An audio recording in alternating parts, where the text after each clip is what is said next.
고양시와 파주시, 김포시 집값이 다시 급락하고 있습니다. 주택 공급만 늘린 정책 때문에 부작용이 나타나고 있습니다. 이명박 대통령이 만들어놨던 정책 기구가 위기에 처했습니다. 금융위원회 같은 경우 해체될 가능성이 많은 것으로 나타났습니다. 휴면 신용카드가 700만 장이나 줄었습니다. 1년 이상 사용 실적이 없는 휴면 신용카드가 작년 말에 비해서 700만 장가량 줄어든 것으로 조사됐습니다.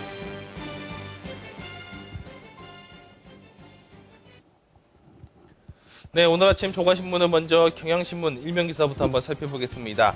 미국이 긴축 재정을 시작할 때 국내 제조업, 자동차 업종을 비롯해서 제조업 업계들이 수출 환경이 더 악화될 수 있다는 가능성이 제기됐습니다. 바로 어제 미국의 버락 오바마 대통령이 재선에 성공하면서 우리나라 경제에 미치는 영향에 대해서 각 기관들이 분석에 나섰습니다. 일단 오바마 대통령이 재선에 성공하면서 불확실성이 해소됐다는 점은 증시의 호재로 작용하고 있습니다. 통상 정책도 현재 틀을 유지할 것으로 관망이 되고 있습니다.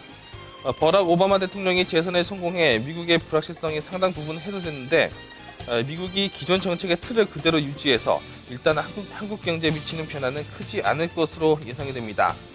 미 대선 결과가 한국 경제에 미치는 영향이 제한적일 것이라고 전문가들이 입을 모으고 있습니다. 네, 서울경제신문 일면기사입니다. 마찬가지로 버락 오바마 대통령이 재선에 성공하면서 우리나라 통상 정책을 어떻게 유지할지에 대해서 분석하는 내용으로 일면기사를 전하고 있습니다. 미국 대통령 선거에서 버락 오바마 대통령이 재선에 성공하면서 국내 경제에 미칠 영향에 관심이 점차 커지고 있습니다. 무엇보다 2기 오바마 정부가 1기 때보다 보호무역주의를 한층 강화할지 여부가 가장 큰 걱정거리입니다. 일단 경제 전문가들은 올 한 해 가장 큰 이슈로 꼽혔던 미국 대선이 마무리됨에 따라서 불확실성은 줄였다는 데 큰 의미를 두고 있습니다. 한국개발연구원에 따르면 대선에 누가 됐다는 것 자체가 단기적인 불확실성 해소에 도움이 된다며 장기적으로 어떤 정책을 취할지는 좀 더 지켜볼 부분이라고 분석했습니다.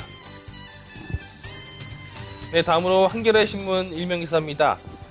총수 일가들이 경영 실패가 점차 많아지면서 법정 관리를 받는 기업들이 많아지고 있습니다. 특히 삼환 기업 같은 경우는 여기에다가 균등 감자를 시행함으로써 또 도덕적 해이 논란까지 번지고 있습니다.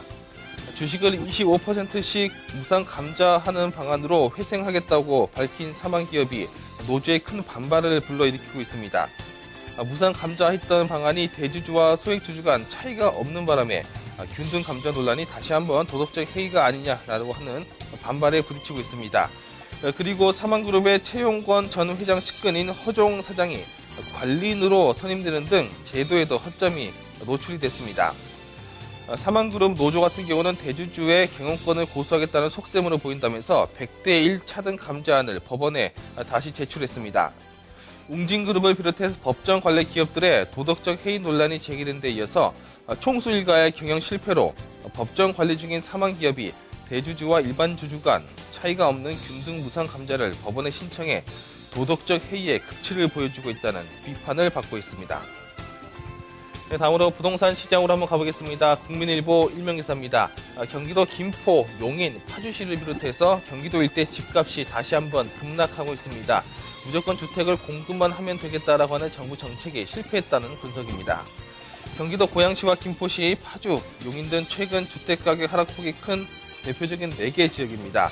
전반적인 경기 침체 요인 외에도 과도한 공급 때문에 정책 실패에 따른 것이라는 지적이 나오고 있습니다.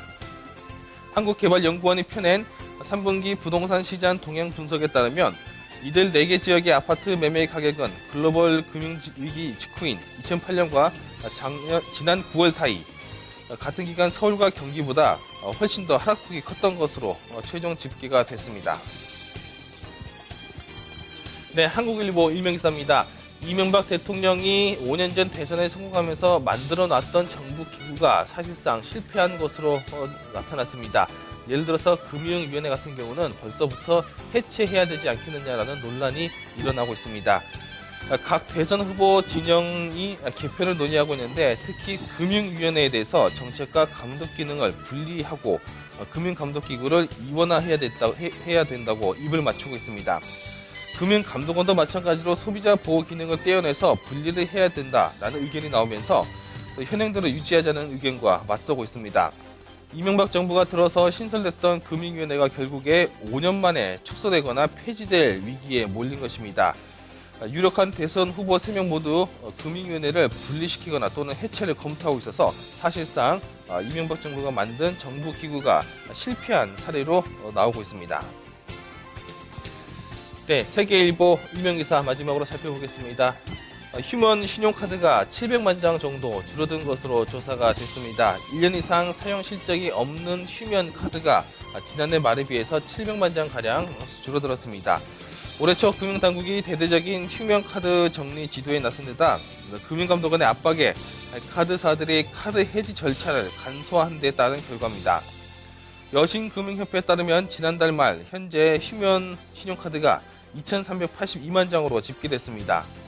1년 이상 사용 실적이 없는 휴먼 카드는 작년 9월 말 현재 3,218만 장을 기록한 후 작년 말 3,111만 장으로 소폭 감소하다가 올해 3월에는 2,300만 장까지 급감하는 추세를 보이고 있습니다. 네, 지금까지 국내 뉴스 브리핑이었습니다.